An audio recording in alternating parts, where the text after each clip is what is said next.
Hello everyone, welcome to the pre-match build-up for the game against Arsenal at the Emirates in the FA Cup. Will that draw at Anfield convince the fans we now need, well, we can be competitive and we can kick on and the players won't lapse back into stupid fucking mistakes and stupid performances? Or will they basically just depress us again and we're back to square one? One step forward, two steps back is the usual case with Manchester United. And the lineups are out. We're going to dive into that. You can see it on your screen. Bayern Day starts in net, which just fills people with fear straight off the bat. De Ligt, Maguire and Lisandro Martinez is your back three. You then have Mazraoui, Manu, Ugarte and Diego Dallo as the four. And then Garnacho, Højlund and Bruno Fernandes as your front three. So obviously the instant one, Shreyas, straight off the bat to go to there is Garnacho in that front three. That is a surprise, isn't it? Yeah, it is a surprise. But I'm gonna say I'm glad to see this sort of surprise because I think some way or another he had to include Garnacho in the team. And with the way Garnacho made his cameo in the last game as well against Liverpool, I think it was quite better in comparison to the other small cameos that he did, because he looked underconfident. He looked, I would say, a bit hesitant whenever he was on the pitch earlier than that. But against Liverpool, he stepped up, was instrumental in Ahmad's goal. That helped us get the draw against Liverpool. And I hope that, he can kick on now. Because when you look at that front three right now, one of the things that we do lack in certain occasions on Bruno's side is pace. And if you look at Ahmad is blessed with speed as well, but if I have to compare it, Garnacho's got the most pace. When you look at the players who are available to us can actually play in this team, he's one of the players who does have that in his locker. And I think people have genuinely written him off.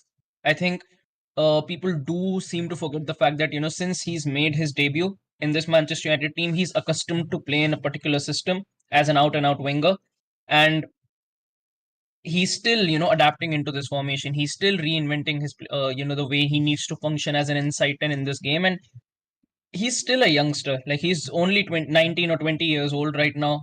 He's got a lot of development, and he's got, I think, at his age, he can incorporate a lot of changes into the way, he can actually play.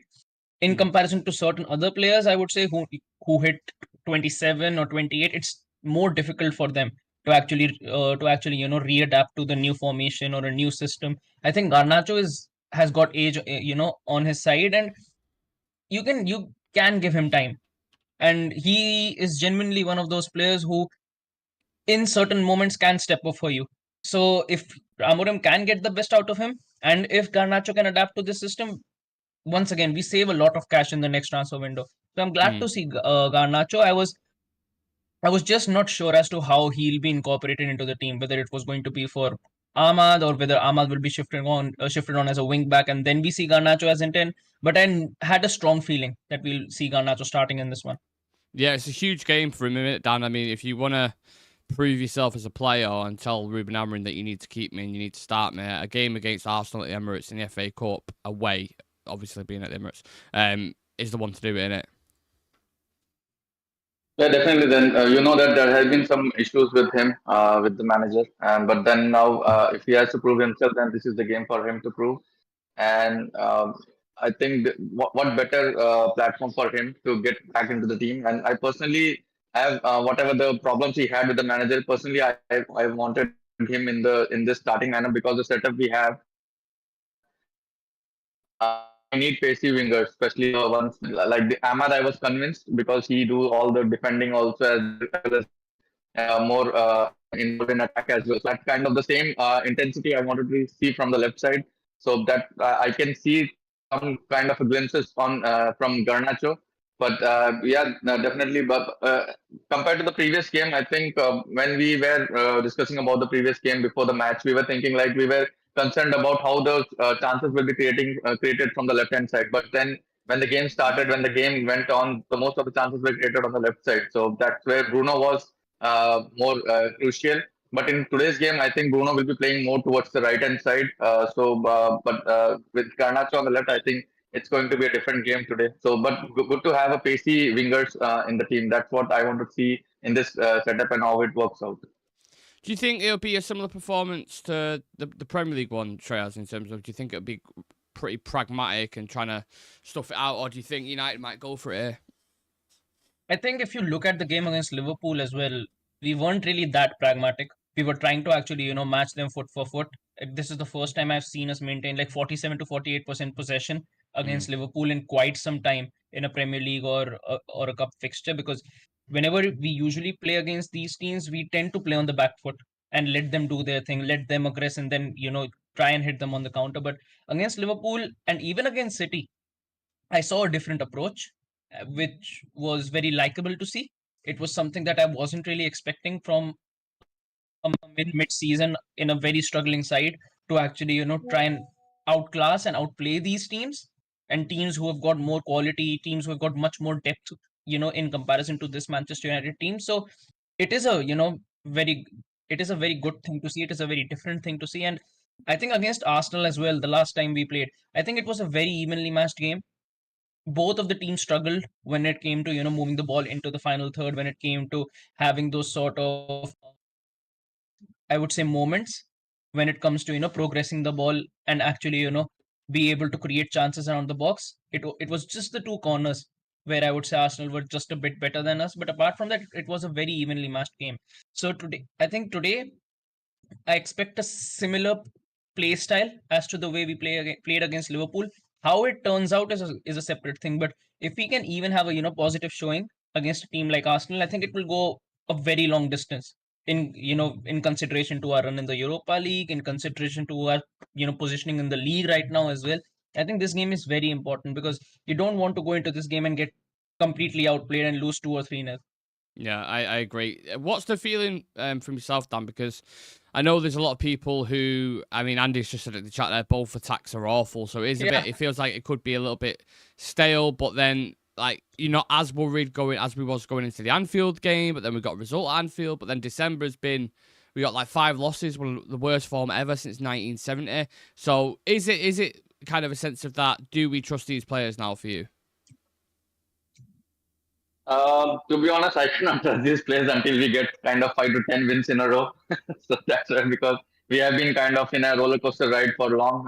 When we see like we put in a great performance, and then after that 3 5 games we are totally bad. And I think Arsenal going in the same way in the recent games, and the last few games we have seen that they have dipped a bit. So it's going to be a tough game because both of us has our own weaknesses, and both of the team have to prove themselves in their own departments. And Arsenal have been have been dangerous when they are in this kind of a situation where they have to come back. And same is with us. We have to prove everyone. We have our players have to prove, the team, the manager, everyone has to prove. And I think this is going to be an equally tough game for both the ends, and we'll get a good game out of it, and a tough chance maybe at the last 10 minutes it will be decided who will go for it. And especially for United, if they have to qualify for the next year's European and competition, they have to go all out in this competition. That's how we qualified for European last year. Yeah, the last game, Shreyas, the biggest standout was the set pieces, wasn't it? Do you think maybe they've gone with a couple of people there, like maybe De Ligt at the back and Maguire with the height situation? Do you remember when we played Burnley, he used to pick players like Matic and McTominay and these kind of players to deal with that? How do you deal with these set pieces now? Because it doesn't seem like we've managed to kind of sort anything with that issue at all. The thing is, it's not just Arsenal that got the better of us because of it. Wolves got the better of us because of it. Bournemouth got the better of us because of it.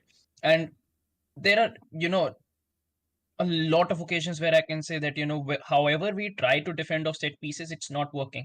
It's genuinely not working. And other teams are able to understand that, and other teams are able to exploit that really well against us. Some of it, I would say, goes on to the keeper as well, because I think Onana is very vulnerable off set pieces. Not just this season, but even last season, we could see it that off set pieces, he can be very vulnerable.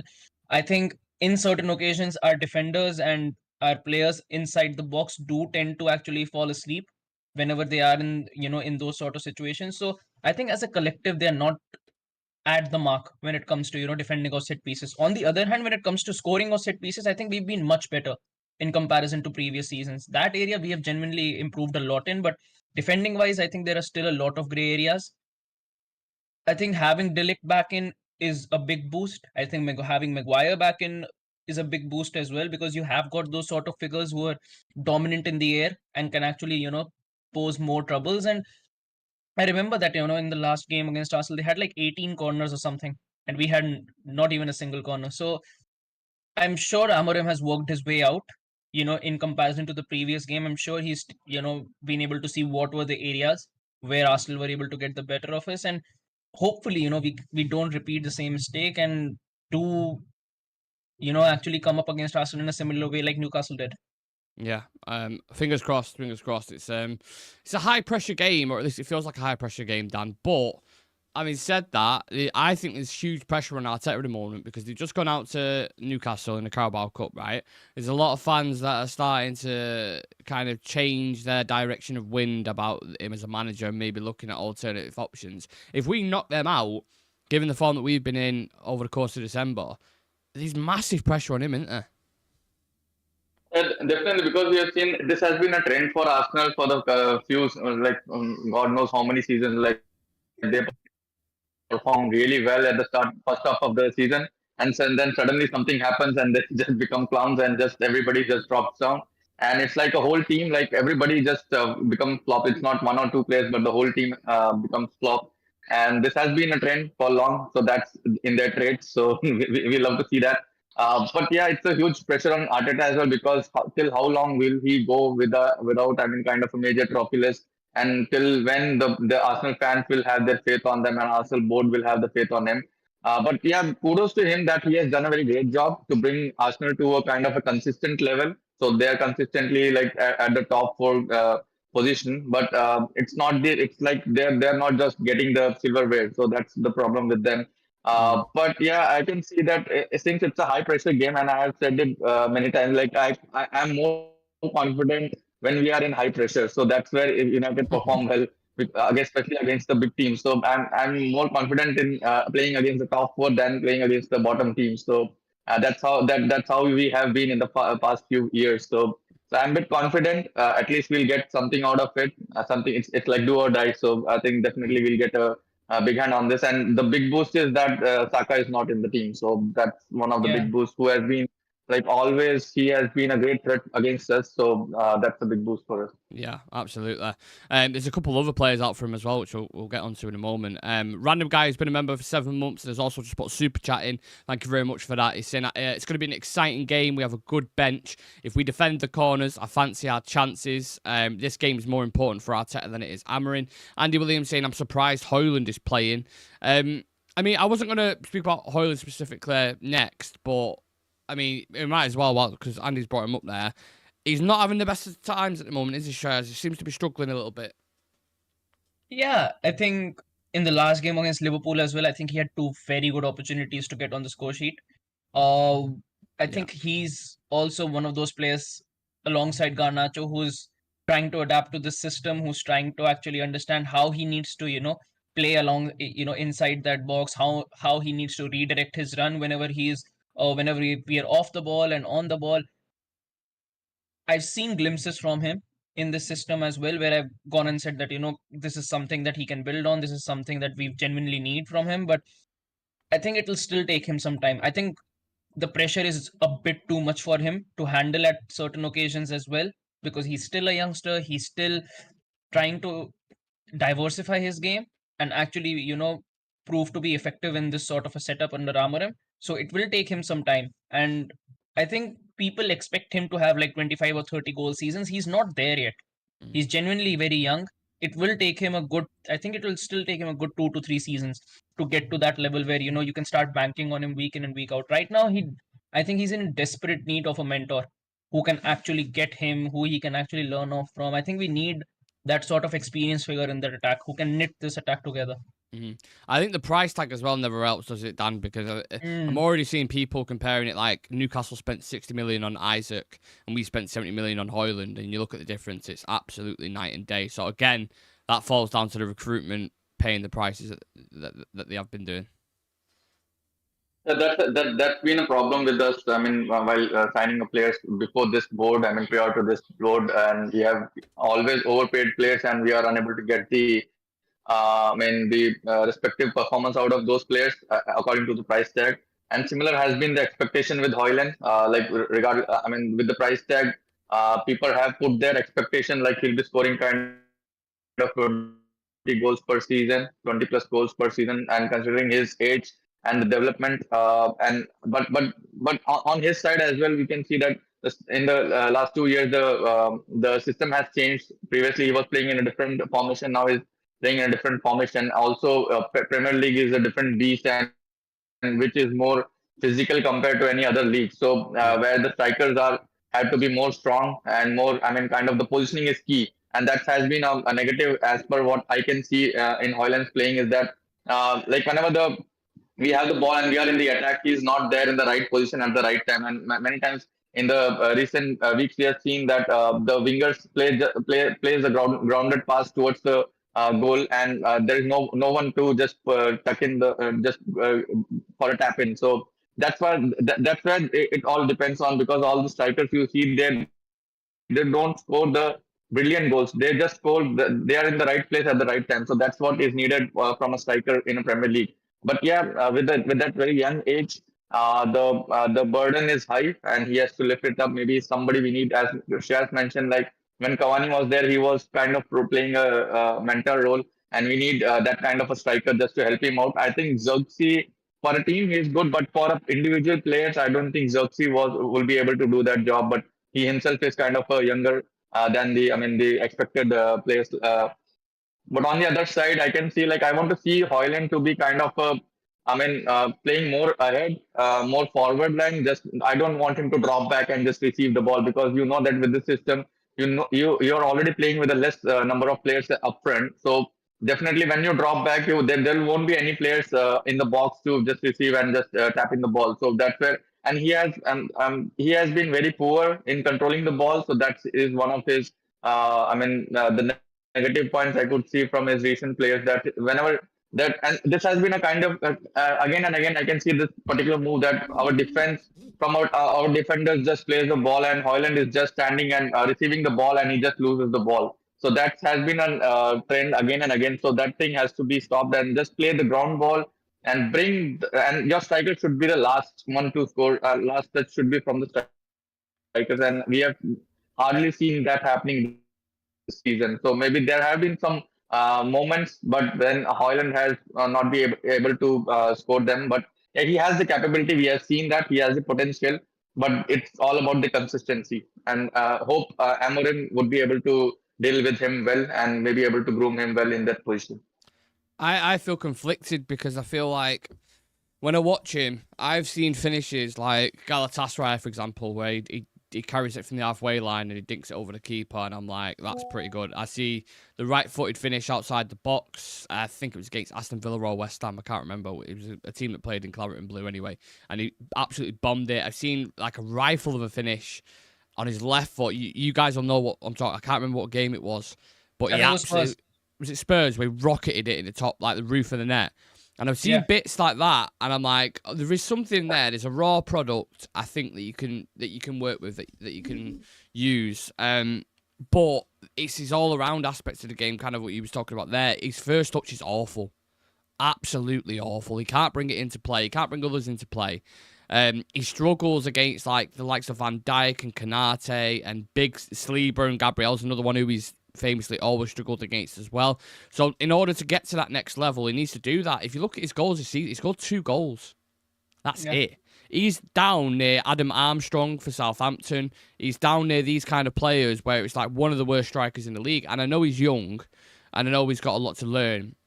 But it's not always guaranteed that they're going to develop into that player just because they have that raw ability. That's the difference. I think United needs to definitely get a senior striker in that role. If you want to win big games, you need big strikers. Players like Osimhen, players like Gyökeres, whoever it is you want to go to, you need those kind of players. If you continue to persist with Højlund and Xerxes, in my opinion, you're not going to win nowhere near as many games as if you have like a big game player up top. You know what I mean? That's just my personal opinion on it anyway. But switch back to Arsenal a little bit, the opposition Shreyas. they've only managed to keep one clean sheet in the last 5 games, so they do concede goals. They are without Ben White. They are without Bukayo Saka. Tomiyasu's got a knee injury, and Calafiori's pulled up with an injury for this game as well. So they're slightly hindered. Ødegaard isn't in the form that he's typically in. We can get at these, can't we? Yeah, because look, that attack is not good. Genuinely not good enough. You look at that attack. They've got Havertz on the right wing. They've got Martinelli, who's been hot and cold this season, and Jesus. Apart from those 2 games against Palace, he hasn't been at it at all this season. So that attack doesn't scare me. If you look at their midfield as well, like you mentioned, Odegaard is not performing to the level that he was supposed to. If you look at Merino, I get the sort of player he is. He's good with his feet, but I think he's genuinely very vulnerable considering the sort of system Arteta wants to play with players who need to be very quick, players who need to be very mobile. Those are the areas where Merino actually struggles. So, and Jorginho as well. I think that midfield can be get at. If Menu and Ugarte are deployed in a perfect way and Bruno can shift centrally as well, I think they can create a lot of pressure on Arsenal's midfield. I think the only bright spot that this team has got right now are Saliba and Gabriel. Apart from those two, you look at any single department in that team, I think we can actually get at these guys. But even them, I've watched performances from Saliba. I wish my memory was so much better, because I remember watching the game and Saliba had a bit of a tough time. It was one of the most recent ones. I don't know if it was Newcastle, maybe a couple of ones before that. But he was like, he looked a little bit off it. He was like on skates, and he was like, so they don't look like you said, the most full of confidence. Obviously, it's Declan Rice and Ødegaard starting in the midfield today, Dan, but it was what they're trying to kind of find out and tinker with is who plays alongside them, what's kind of the perfect balance. And they've gone with they've actually Rice isn't even starting. It's Marino and Jorginho and Ødegaard, which is like, okay, and because Declan Rice has been in really good form for them. But you look at how we play the midfield, the Bruno, Ugarte and Menu at Anfield, we should be able to deal with that, shouldn't we? But definitely, because now we have the confidence, especially in the midfield, because Ugarte has been bossing that midfield whenever, that combination of Ugarte and Mino has been really good, and they have been kind of controlling games in the midfield and winning the ball and just keeping the ball. And the thing that has developed in the recent games is that we just keep the ball, and especially with Ugarte, he received the ball and just from the tight situation, we just play 1-2 passes and bring the ball out of that tough situation. So that has been really improved for us, and especially with that midfield they are covering each other's position. So if the one player goes up, the other just sticks into his position. So that chemistry is developing. You can see from that midfield combination, especially with Mino and Ugarte. And but with them, I think they have been really struggling. The only midfield they had and who was playing better was Declan Rice, who is on the bench today. And Odegaard, he's not in his top form as he was in the last season. And so I think we can boss this game, especially in the midfield. That was the concerning position for us.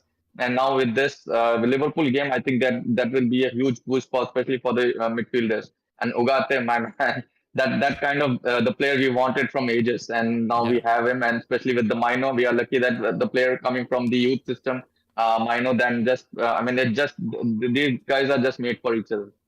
I think we also have to remember as well, Shreyas, like we are the holders of this tournament. I think a lot of people forget that. Yeah. I forgot it myself. I saw it in print the other day, reading it. It was like United are defending their FA Cup, and I had to double check myself. I was like, fucking hell, we won it, didn't we? That feels like so long ago.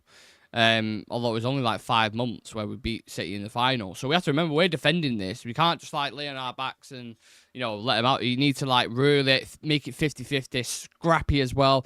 Battle with them physically. They're the kind of things I want to see. You saw quality against Liverpool, but fight to maintain that fighting consistency and fitness is another thing in it, especially at the Emirates. Yeah, it is. And like you mentioned, we are the defending champs. We forget it, but we must act like it. Don't feel like it on the field, but we are. Yeah. And I think what all fans need is they need to see that sort of consistency from this team now. After getting that sort of a result against Liverpool. And I think Amorim mentioned this a lot of times as well before this game happened, that you cannot, revert to type after having just one game. And then you go out and lose 2-3 games back on a row, and then you're in a similar position once again. You need to be able to back up that performance with another good result, another good result, another good result. That's the only way you can actually move up the table and move through the next stages of this competition as well. And I think this Arsenal team is perhaps the weakest I've seen in the past 3 to 4 years. So if you cannot, actually get the better of these guys right now, I don't know if we'll be able to get the better of them next season.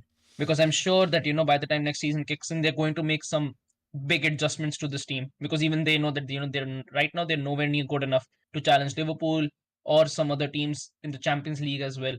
So this is the best time that you can actually get at them, and it's about time that we actually take a result against them, not just at the Emirates but Arsenal in general, because I think the last time we beat them was 2022 in Anthony's Yeah. debut game for us. That was the last time we beat them, so it's been a minute that we got a good result against them, and this is perhaps the best opportunity that we'll get against them. What?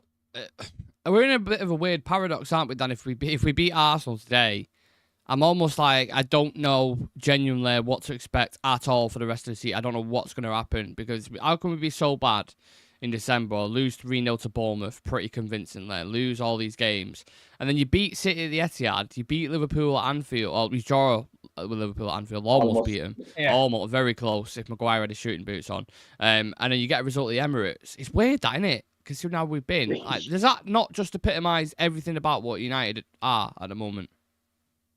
It's like a happy new year, really a happy new year. Yeah.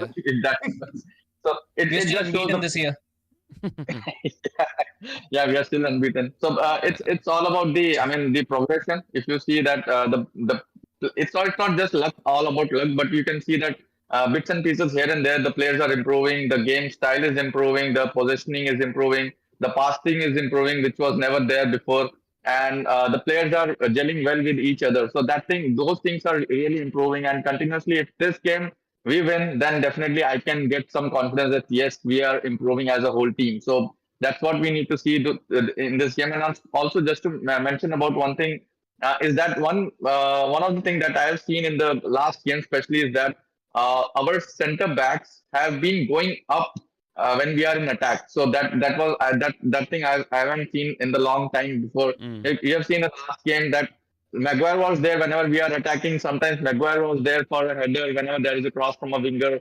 And Martinez and the other players, the defenders were involved in the attack. That was not seen in the previous games, and I think that is kind of a game plan from Amorim. Like whenever you just put in one more player from the defense just to go ahead and just contribute in the attacking as well. So that's a very good thing. When we talk about the other opponents' defenders, I can say that our defenders also are contributing to the attack now in the last. I mean, that's I think that could be the game plan for the. I think if today also we need those kind of situation to happen when you need one of your players from the defenders just to contribute in the attack whenever there is a ball on the wing side, and you know that when there's a cross coming in, you need a tall person in the box just to hit a header. And I can also see that Hoyland is a bit struggling aerially. So in that cases, we need a couple of players from the behind just to contribute in that areas as well. Absolutely. I'm going to go into the comments and then we'll get into some stats and quotes and bits like that, and then we'll do our betting slips as always as well. Random guys saying this game's more important for Arteta than Amorim. Please do smash like on the video, by the way, guys, if you haven't already done already. If you're watching currently, takes 2 seconds. Hit that subscribe button as well, if you haven't already as well. Andy Williams saying as soon as Hoyland plays any good level centre-backs, he looks like an average striker. Spurs have drew with Tottenham, by the way. Spurs have drew with Tottenham, Jesus Christ. Tamworth have drew with Tottenham. They're going into extra time, I think, which is crazy. Yeah, Tamworth are like, I don't even know, National League. 16th in the National League, Tamworth. And they've just gone to extra time with Tottenham. Jesus Christ. And it's not like even their second team is playing. They've actually got a lot of their first teamers on there. Don't worry. It's big, it's big end football. You don't need to worry about that. That's a bit cockney, that, rather than Australian. Chivy saying that front three together is so frustrating unless we're thinking of hitting them on the counter. 0 ball retention, midfield and full backs will have to work overtime. Fantastic point. Yeah. Tim saying, hoping we can sneak through on pens. He's taking penalties. I can see it going extra time today. I really can. I'll wait until I do my betting stuff for that, but I actually can see that genuinely. Josh Rowan saying I wasn't going to be able to. Oh, where's that gone? I wasn't going to be able to watch this game because I was going to watch a basketball game and go to. Unfortunately, it's been called off due to a leak on the court. It's been there for ages. Well, maybe it was destined that you was watching this. Yeah. Josh. Maybe it was. You get to watch a good performance. Doubt we would offload Garner and Rashford same window. People going on about Garnacho stuff. Very interesting. Right, who are the ones to watch for you guys in this one? Give me one player from United and one player from Arsenal in this specific game. One player for United would be Garnacho. I think Garnacho steps up today. And one player to watch from Arsenal, I think Gabriel. Off corners, I think Gabriel will be a bit tough to handle. Dan? I'll go with Mino, and from Arsenal, I think Marino. Okay. I have gone with Bruno Fernandes because I thought he was fantastic against Liverpool. Yeah. And I've gone with Martinelli. Don't ask me why. It's the pace. I don't know what it is. It's just I'm worried about it. Because the other attackers, I'm like, he can be a bit of a nuisance physically sometimes. He can be a bit of a. But apart from that, I'm not too worried. I'm saying this, I'll get clipped up now and it'll Havertz will go and score. But they're the two players that I'm going with. Now, just a stat for you. Today marks the 16th FA Cup tie between United and Arsenal, the second most between two of the same sides in the competition's history. And there is history there when you look back at previous fixtures and finals and stuff. There's quotes coming in from Ruben Amorim as well on Garnacho. He's saying, I like the way Ali Garnacho plays. He's playing well and he deserves to start. The way he's training, we felt it was a good opportunity to see Garnacho at the start of the game. Also, I think Ahmad picked up a bit of a knock as well, which is why he isn't starting. Roy Keane, as we're speaking, is saying, because of the high standards Arsenal set in the last year or two, you can tell something isn't clicking. But I go back to Arsenal at home. Again, we think they've gone off a little bit, but they're still a quality team. I think if they get on top of the set-piece side of the game, it'll be very hard for United to deal with. But United will certainly be a threat, of course. They are Man United. I think United can take a lot of encouragement from their performance last week, particularly from an attacking point of view, scoring a couple of goals, and maybe we could have won it at the end. So, some wise words there from Mr. Roy Keane. For anyone who doesn't know, the Arsenal team, let me just switch screen so we can just wow, Dan is super zoomed in there, so let me just that's basically just Dan's forehead at this point. That's just showing that. There we go, that's better, Dan. Sit like that if you can. Yeah, that's better. Right, sorry, that just proper threw me off. That I just switched screen, it just went like, whoa. Anyway, there we go.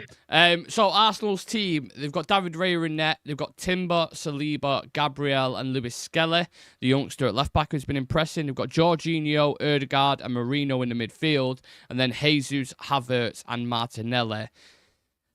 I don't know. I might feel stupid for saying it. That doesn't scare me. That team. Yeah, that doesn't scare me. Is it just me? It doesn't give you that feeling, does it?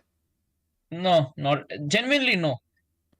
I think if I would have seen Declan Rice in it, I would be a bit more concerned because he's still being consistent in that midfield. But I'm genuinely much more confident.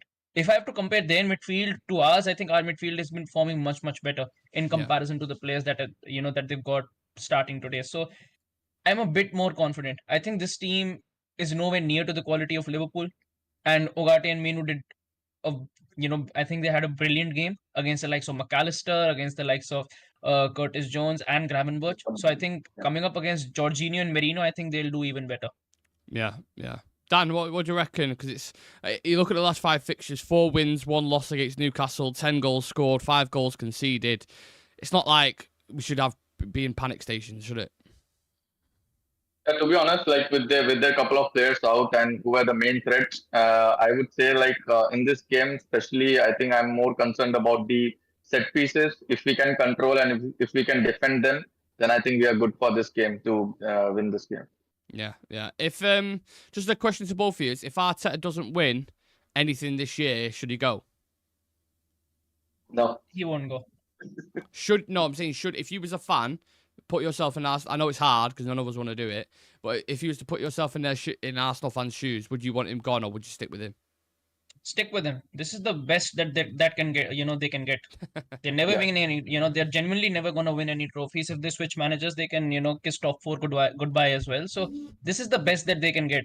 A second place finish, third place finish, semi-finals sometimes, get knocked out to us or Chelsea on on other occasions. So Genuinely speaking, though, I think this is genuinely the best that it can get for them. I just don't think they've got that sort of mentality, and I don't think that they've got that sort of edge either to come up against the likes of Liverpool. Because even when you look at Slot, the way he conducts that team, you can see, what sort of a level they can actually get to, considering this is just his first season. I don't see that, with Arteta.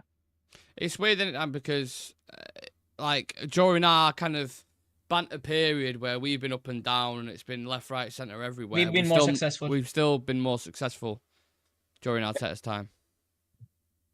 Yeah, but if you see on the back end of it, you can see that he has developed this team. I mean, from those, like you have seen that youth system, that the young players have developed a bit more in this kind of a setup, and he has been decent. I mean, you can maybe place him above the decent role that from what place he has brought this team to this level where they are competing almost in every every competition. So that itself is, and also on consistent basis. So that in itself is a good achievement from a manager side of it. But as personally, I would keep him because I've seen the growth, what he has done. Because that's what we also wanted to see from Manchester United perspective, also just to kind of a reset and bring. And we just need to see the developments on the areas of it. And even Arsenal struggled in the beginning of when Arteta came in, but then you could see that the growth was going up and up. And that same thing I wanted to see from our team as well. So I think in this situation, where Arsenal are like continuously competing in almost all the competitions. So I think they should stick with the Arteta. I always go back to the summer window for me. I know we always mention it, but Calafiore, Marino, and Sterling. If you want to kick on and go and win it reminds me a little bit of when Mourinho, when he was finished second with United, and it was like, right, you need to go and challenge City now. And then we went and signed Dalot, Fred, and Lee Grant, I think it was, and it's like, yeah, you can't really kick on with that. You can't really go push on. And I think they like we do, they desperately need a striker. They need to go sign an elite number 9. And I think that if they would have gone an Osman or something, like, it just gives you that extra thing to worry about. Like, if we started that game and you're like, okay, you can deal with this, good with that, and then you go, oh, but Osman's up top. He could be a bit of an handful. He could, I think they needed to go and do that. But look, I don't care. The more they have a downfall, and if they sack Arteta, even better for me, because I love seeing Arsenal fans absolutely melt, and I want to see that today after the result. Just sorry, quickly, before we do our betting steps, I'm going to go back to the comments. There's quite a few. Trivia saying, is Ahmad injured? I think he's got a bit of a knock. So he's not injured. He's on the bench, but he's just got a bit of a knock. He'll probably get 20 minutes, I'd imagine. Andy's saying the player to watch for Arsenal is Bayern Day. Oh my God, we've not even spoken about him. How have we gone through that team and not even spoken about Bayern Day? Like, if we are fucked, because if his kryptonite is North London teams who put corners on top of the keeper, which happened against Spurs, didn't it? We've got another team who's even better at that, and you can guarantee they are going to try to get as many corners as possible and put them on top of him. So I hope United have a plan for that, because we're going to be struggling.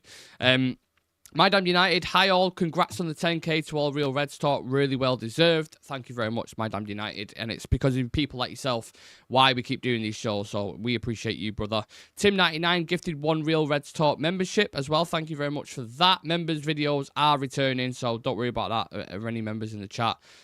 They will be back to usual kind of schedule. Four Balls Tackle Man was gifted a membership by Tim, so he's the recipient of that. Our midfield only played good once. Let's see if they can do it again. Chivy saying, I'm really uncomfortable with how everyone is almost writing Arsenal off. Yeah, I know. Maybe we are getting a little bit overconfident, aren't we? Yeah. Just a little bit. Just a little bit. We've been burnt. The way I described it to Sam was, it was like, do you know when you go to touch a plate and you don't know if it's hot or not? And sometimes you get a bit burnt. It's kind of like, do we touch the plate or do we do we just go for it? And then we're like, oh, no, we're still shit. We're still shit. I don't know. It's hard to trust these players, I suppose, is what I'm trying to say.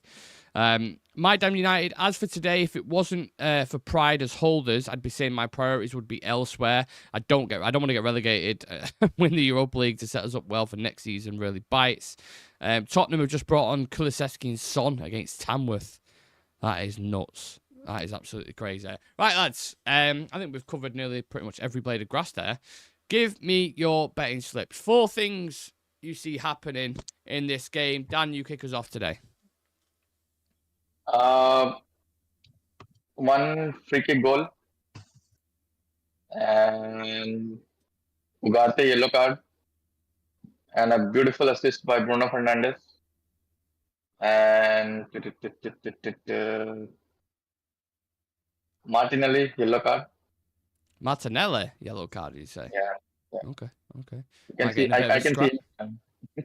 Yeah. Shreyas. I think Bruno to score or assist at any time. I think Dallo gets a yellow.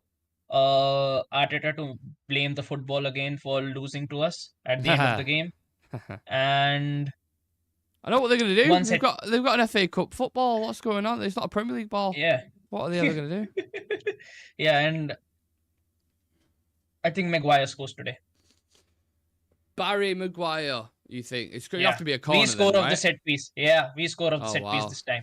That is a bold prediction. The odds on that would be absolutely amazing. Andy Williams, Arsenal scoring a corner. Josh saying Arsenal scoring a corner. Ugarte, yellow card. Yeah, I mean, I don't know actually if you can directly put a bet on just someone scoring a goal. I'm sure you can on some websites, but I haven't seen that as like a specific thing. I have put, however, Gabriel to score on my betting slip. Gabriel to score, Diego Dalot to get a yellow card. I put because I feel like he just on that side. I think I might struggle a little bit. Bruno to score or assist is something I would definitely put on there. An extra time I'd throw in there as well. I think this game stinks of extra time, potentially penalties, which could be interesting. So, look, How good it would be if Arsenal goes out of this competition and within a span of 1 week they are out of 2 competitions. yeah. And how good would it be if we did it on something like penalties as well at the Emirates? Do you know what I mean? Just to take Or that bit of extra piss. yeah. Do you know what I mean? Just be like, we knocked you wish- out, and you had to watch the penalty shootout. I just wish, that it stays 0-0, like till the 88th or 89th minute mark. We get a controversial penalty and Bruno scores it and they're out. That would be the best thing. Yeah, if we have any dodgy decisions today, anything that will make the Yeah. Arsenal fan base have an absolute meltdown, I am here for it. Please, Bruno, do something that's going to piss him off. Last minute fucking dive or what? I don't care. Do it. Because when it comes to Arsenal, it's kind of like, they are still rivals. Their fans are so cocky. I just want to go there and shut them up. And I think we've got a real opportunity of doing that today. So let's see what the game brings us. We kick off in just over 10 minutes' time. So, lads, go and enjoy the game. Everyone who's watching, go and enjoy the game. It'll be me, Sam, and Chive on the post-match analysis, as always. So make sure you come and join us and get your thoughts and feelings in there, hopefully, after a win. And yeah, let's go enjoy the game, people. FA Cup, let's go knock Arsenal off the perch. Let's get Arsenal fans crying. Arteta can rub his eyebrows off, and we can all be smiling. Happy days. Thank you to Dan. Thank you to Shreyas. We'll see you in the next one. Well, shortly. See you in a bit.